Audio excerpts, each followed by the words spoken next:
Friends, आपका हमारे YouTube channel में स्वागत है। यहाँ पर आप ज्योतिष विज्ञान के बारे में जान सकते हैं। आज मैं आपके लिए बहुत इंपॉर्टेंट टॉपिक लेके आया हूँ, केंद्र त्रिकोण राजयोग। पहले अगर आप हमारे चैनल पे पहली बार आप विजिट कर रहे हैं या आए हैं तो आप हमारे चैनल को सब्सक्राइब कीजिए, बेल आइकन को प्रेस कीजिए ताकि मेरे जो भी वीडियो आए आप उनको देख सके और सबसे पहले वो आप तक पहुंच सके। आज मैं आपको जो टॉपिक बताने जा रहा हूं वो है केंद्र त्रिकोण राजयोग। केंद्र त्रिकोण राजयोग ये बेहद शुभ राजयोग है। ये बेहद शुभ राजयोग है।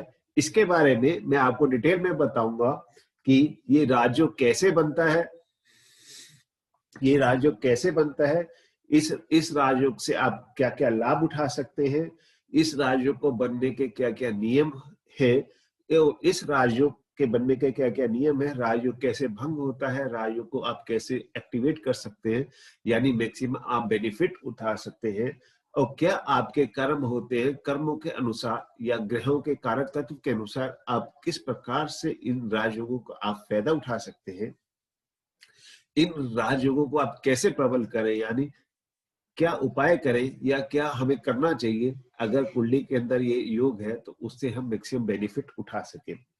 इसके उपरांत आप इसके बाद में आपको कुछ एग्जांपल और लाइव केस स्टडी बताऊंगा। अगर आप चाहते हैं कि आपके केस स्टडीज में अपनी वीडियोस में शेयर करूं तो आप अपने आप हमारे यूट्यूब चैनल के नीचे जो लिंक दिए गए हैं वहां पे जाके या हमारी वेबसाइट पे जाके रजिस्ट्रेशन करें और वहां सब्सक्राइब करें कि आपके मतलब आने वाले वीडियो के अंदर मैं आपके क्वेश्चंस को या आपकी कुंडली को भी किसी न किसी योग या किसी न किसी टॉपिक में डिस्कस करूं।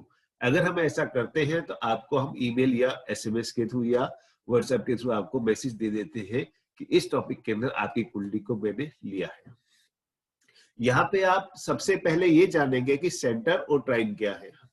जैसे कि आप ये कुंडली देख रहे हैं, यानी पहला भाव, दूसरा भाव, तीसरा, चौथा, पांचवा, छठा, सातवां, आठवां, नौवां, 10वां, 11वां, 12वां, पहला, चौथा, सातवां और 10वां, इन चार हाउसेस को हम या भाव को हम केंद्र कहते हैं, सेंटर कहते हैं। पहले को, पांचवें को और 9वें हाउस को हम त्रिकोण कहते हैं, जिसके अंदर पहला हाउस ऐसा होता है जो केंद्र और त्रिकोण दोनों में आता है। या आप ऐसे भी समझ सकते हैं, जो केंद्र स्थान होते हैं उनको हम विष्णु स्थान कहते हैं और जो त्रिकोण स्थान होते हैं उनको हम लक्ष्मी स्थान कहते हैं। यानी विष्णु कुंडली के अंदर विष्णु और लक्ष्मी स्थान को बताया गया है। हम इस अब आप ये जानेंगे कि ये योग किस प्रकार से बनता है। ये योग 3 प्रकार से बन सकता है। सबसे पहले होता है ग्रहों की युति। 2 या 2 से ज्यादा ग्रह अगर एक साथ आ जाते हैं किसी भी हाउस के अंदर, अगर वो केंद्र और त्रिकोण के मालिक है तो ग्रहों के युति से बनता है। फिर दूसरा होता है दृष्टि संबंध से बनता है। तीसरा जो होता है वो एक्सचेंज यानी राशि परिवर्तन योग से बनता है। यहाँ पे आप सबसे पहला प्रकार देख रहे हैं, पहली टाइप आप यह देख रहे हैं कंजक्शन और युति। ये कर्क लगन का चार्ट है। कर्क लगन के अंदर मंगल जो है युग कारक होता है, यानी 5th हाउस और 10th हाउस का मालिक है। 5th हाउस यानी त्रिकोण, 10th हाउस यानी केंद्र। और बृहस्पति महाराज जो है वो 9वें भाव के मालिक है, यानी त्रिकोण हाउस के मालिक है। और बृहस्पति और मंगल यहाँ 4th हाउस के अंदर यानी तुला राशि के अंदर 4th हाउस के अंदर केंद्र और त्रिकोण के मालिक यहाँ बैठे हैं। सम कंजक्शन या युति कहते हैं। तो ये इस प्रकार से यह केंद्र त्रिकोण राजयोग बनता है। दूसरी प्रकार से आप देख सकते हैं कि दृष्टि संबंध कैसे होता है। ये भी कर्क लगन का चार्ट है। यहाँ पे बृहस्पति और मंगल है, यानी बृहस्पति और मंगल सब सप्तक योग बना रहे हैं एक दूसरे से ठीक 180 डिग्री, यानी 7वें स्थान पर है। दृष्टि संबंध से यहाँ पे राजयोग बन रहा है, इस बार बन रहे हैं। और इसके बाद आता है परिवर्तन यानी एक्सचेंज योग। यहाँ पे आप देख रहे हैं कि चंद्रमा जो है वो केंद्र और त्रिकोण का मालिक यानी 1st हाउस का मालिक है। बृहस्पति जो है वो 9वें हाउस का मालिक है। तो बृहस्पति जो है वो चंद्र देव की राशि में है और चंद्र जो है वो बृहस्पति देव की राशि में है, यानी पहले का संबंध नवम भाव से है, नवम भाव का संबंध पहले भाव से है। तो ये जो योग बन रहा है ये भी आपका केंद्र त्रिकोण योग है, जो एक्सचेंज यानी परिवर्तन योग से बन रहा है। इसके साथ साथ यहाँ पे एक योग और बन रहा है हंस योग, केंद्र के अंदर बृहस्पति यहाँ उच्च भाव के हैं, यानी यहाँ पे दो किस्म के राजयोग एक ही प्रकार के चार्ट में बन रहे हैं, जिसे प्रबल राजयोग कहते हैं, प्रबल राजयोग की संज्ञा में ये आते हैं। अब इस योग के हमें क्या बेनिफिट्स मिल सकते हैं? इस योग के हमें बेनिफिट्स मिल सकते हैं, आपको इज्जत, दौलत, शोहरत, सक्सेस, आपके काम बनेंगे, आपको हर चीज में सफलता बनेगी, आप प्रगति करेंगे, प्रोग्रेस करेंगे और आपको कम समय में ज्यादा लाभ होगा। ये इस योग के मेन बेनिफिट्स आप उठा सकते हैं। अब रूल्स क्या कहते हैं, यानी इनके क्या क्या नियम है, कौन से नियम के अंतर्गत ये योग आपको मैक्सिमम आउटपुट दे सकते हैं।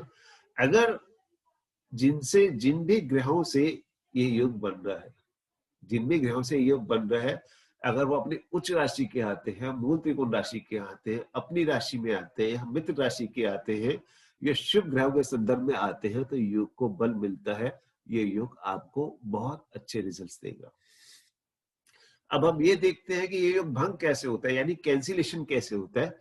इस योग के अंदर कैंसिलेशन आप ऐसे समझिए जैसे यहाँ बृहस्पति और चंद्रमा, जो आपको भी एग्जाम्पल दिया, लेकिन यहाँ चंद्रमा के साथ सूर्य देव है, यानी सूर्य महाराज है। सूर्य और चंद्रमा ये वैसे भी योग बन जाता है अमावस्या का। यहाँ पे चंद्रमा को आप अस्त या पक्षहीन भी कह सकते हैं, यानी चंद्रमा अस्त है, वक्त चंद्रमा अस्त है, चंद्रमा पक्षहीन है, चंद्रमा में बल नहीं है। अगर जिनसे ये योग बन रहा है ग्रह अस्त हो जाता है, वक्री हो जाता है, डिग्री कम हो जाती है, नीच हो जाता है, तो इस फल में कमी आ सकती है, आ जाती है। तो ये हो गई कैंसिलेशन, कैसे योग भंग होता है। अब इस योग के मैक्सिमम बेनिफिट आपको कब मिलेंगे?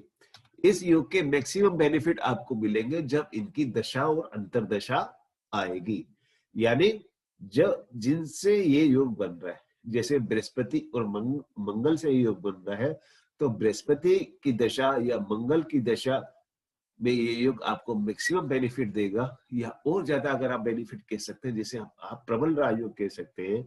बृहस्पति की महादशा में मंगल की अंतरदशा, या मंगल की महादशा में बृहस्पति की अंतरदशा।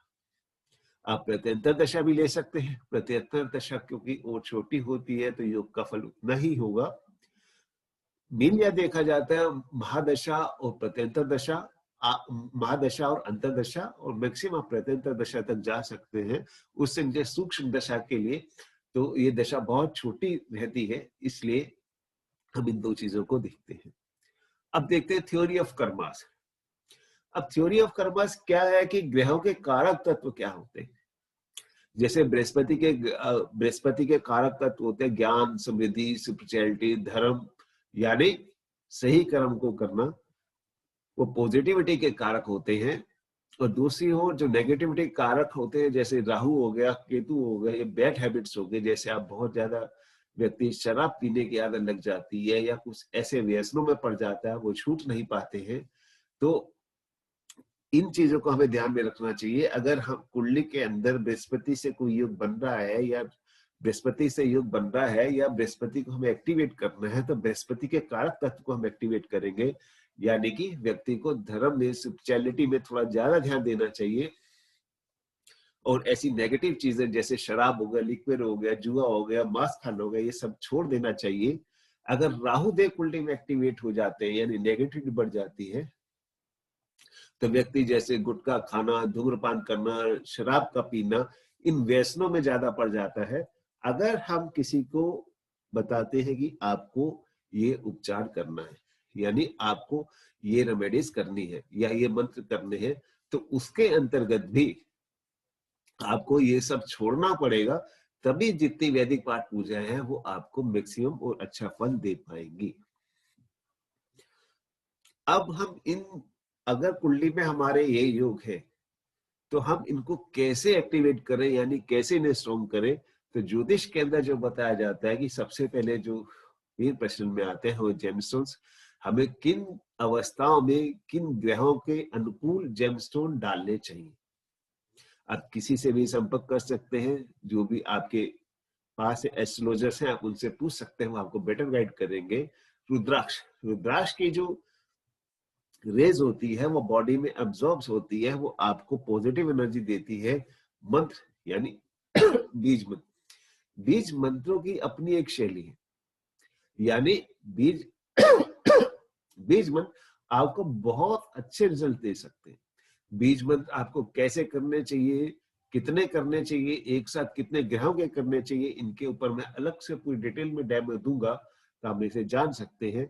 और फिर आते हैं दान, यानी हमें क्या करना चाहिए, हमें क्या नहीं करना चाहिए।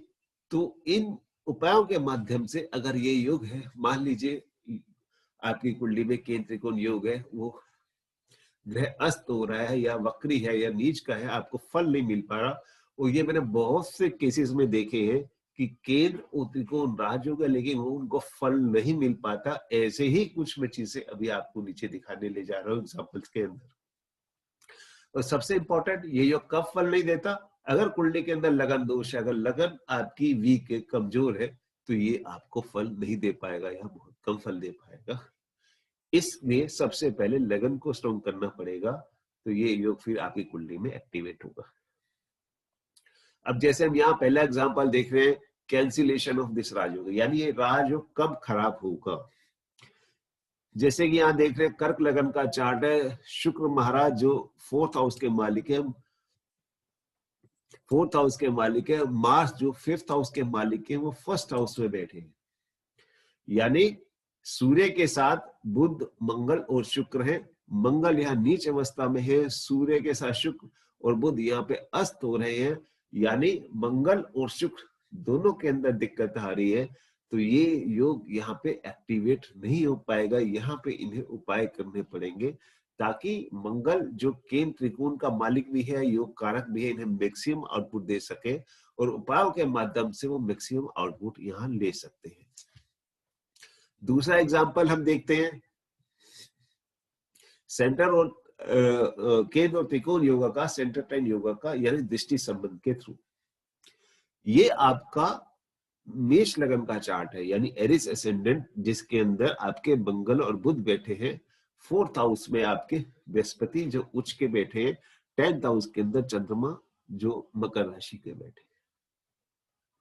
अब इस राशि, इस कुंडली के अंदर मल्टीपल योग बन रहे हैं, यानी पहले अगर हम बात करें तो मंगल यहाँ केंद्र में होके बैठे हैं मूल त्रिकोण राशि का, तो यानी रुचि का योग बना रहा है। बृहस्पति 4th हाउस में उच्च के बैठे हैं, तो यहाँ पे कौन सा योग बन रहा है, यहाँ पे योग बन रहा है हंस योग।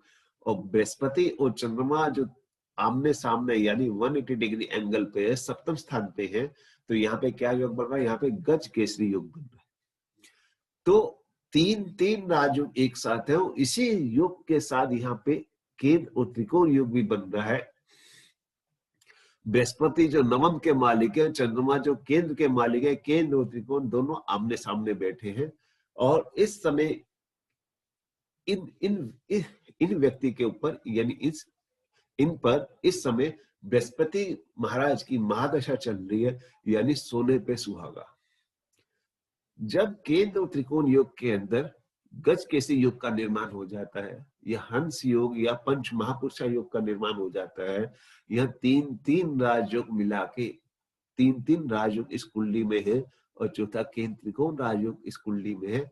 और उसके ऊपर इस समय 2016 से 2032 के बीच में बृहस्पति देव की ही महादशा चल रही, यानी सोने पे सुहागा, यानी मैक्सिमम बहुत बढ़िया इनका वक्त चल रहा है।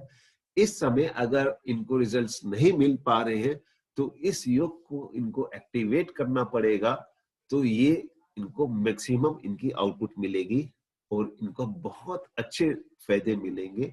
क्योंकि ये बात हमेशा ध्यान में रखनी चाहिए, कुंडली में यहाँ शनि राहु के साथ शापित योग जो लगा हुआ है, बृहस्पति की दशा के बाद सीधा शनि की महादशा जो शुरू होगी, वो जिंदगी के अंदर काफी कष्ट लेके आएगी, काफी कष्ट का सामना इनको करना पड़ेगा।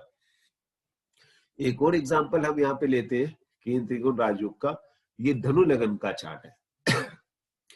अब इस कुंडली के अंदर भी मल्टीपल योग बन रहे हैं। जैसे आप सूर्य और बुध का लेते हैं तो बुध आदित्य योग हो गया, बृहस्पति महाराज केंद्र के मालिक है यानी 1st हाउस के मालिक है, सूर्य महाराज नवम भाव के मालिक है यानी त्रिकोण के मालिक है, बुध यहाँ केंद्र अधिपति दोष के साथ 2 हाउसेस का मालिक है, सप्तम और दशम स्थान का।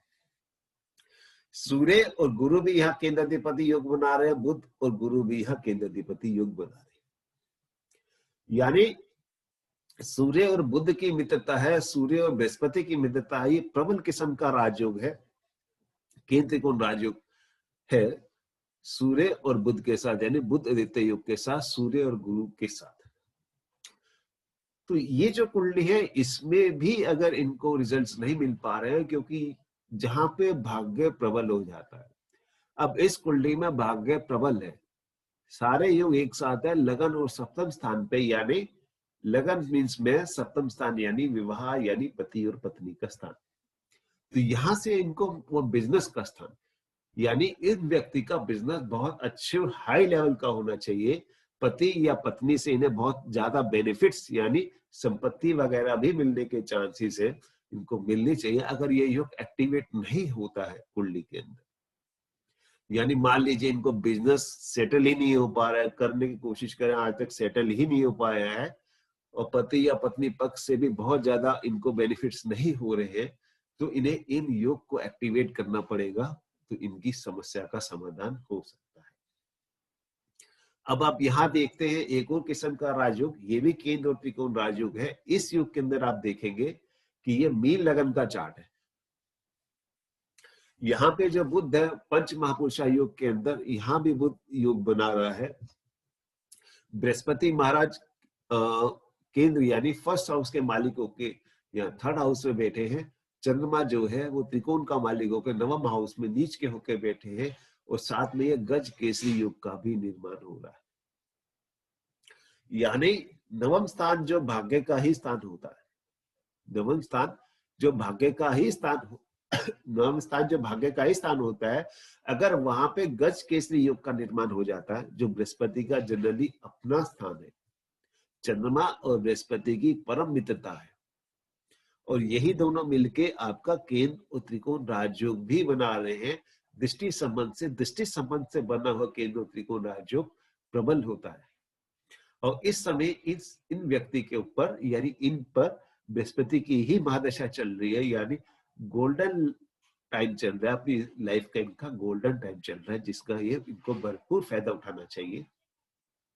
अगर इनको इतने अच्छे इवेंट्स या इतना अच्छा इनका समय नहीं चल रहा है या इनको रिजल्ट्स नहीं मिल रहे हैं, तो इनको उपायों के माध्यम से इसे एक्टिवेट करना चाहिए, क्योंकि बृहस्पति के तुरंत बाद शनि देव की दशा आती है, जो जिंदगी में कष्ट देने की कोशिश कर सकती है। इसलिए इन्हें समय का सदुपयोग करना चाहिए, क्योंकि जब योग लगा हुआ है, और योग मैक्सिमम फायदा कब देगा, दशा में। दशा यहाँ इनकी चल रही है, मतलब क्या मिलना चाहिए हमें, इज्जत, दौलत, शोहरत, ये सब ये योग देते हैं। और भाग्य स्थान पे आने पे गज केसरी योग का निर्माण होने से ये चीज इनकी लाइफ में मिलनी चाहिए, इनको बहुत जल्दी से मिलना चाहिए। अब यहाँ पे मैं आपको एक और योग दिखा रहा हूं जो केंद्र और त्रिकोण से बना है, इसमें मल्टीपल राजयोग से, यानी ऐसे व्यक्ति ये कुंडली आप बहुत कम देख पाएंगे, ऐसे जो एक प्रबल किस्म के राजयोग होते हैं। यहाँ पे और भी राजयोग बन रहे हैं, यहाँ पे डबल किस्म का आपका मतलब दो केंद्र त्रिकोण योग इस कुंडली में है, साथ में लक्ष्मी नारायण योग भी है और गज केसरी योग भी है। बुध और शुक्र जब एक साथ होते हैं तो लक्ष्मी नारायण योग बनाते हैं, जो कि धन धान्य के लिए बेहद प्रभावशाली होते हैं। धन धान्य यानी सुख संपदा और धन और दौलत और बिजनेस ही आपको बुध और शुक्र से ही मिलता है, यही इनके कारक है। गज केसरी योग यानी चंद्रमा से बृहस्पति चौथे स्थान पे है, तो गज केसरी योग का निर्माण करते हैं, जो व्यक्ति को सक्सेस देता है। दो योग ये हुए जो धन के योग हुए, यानी प्रबल राजयोग हुए।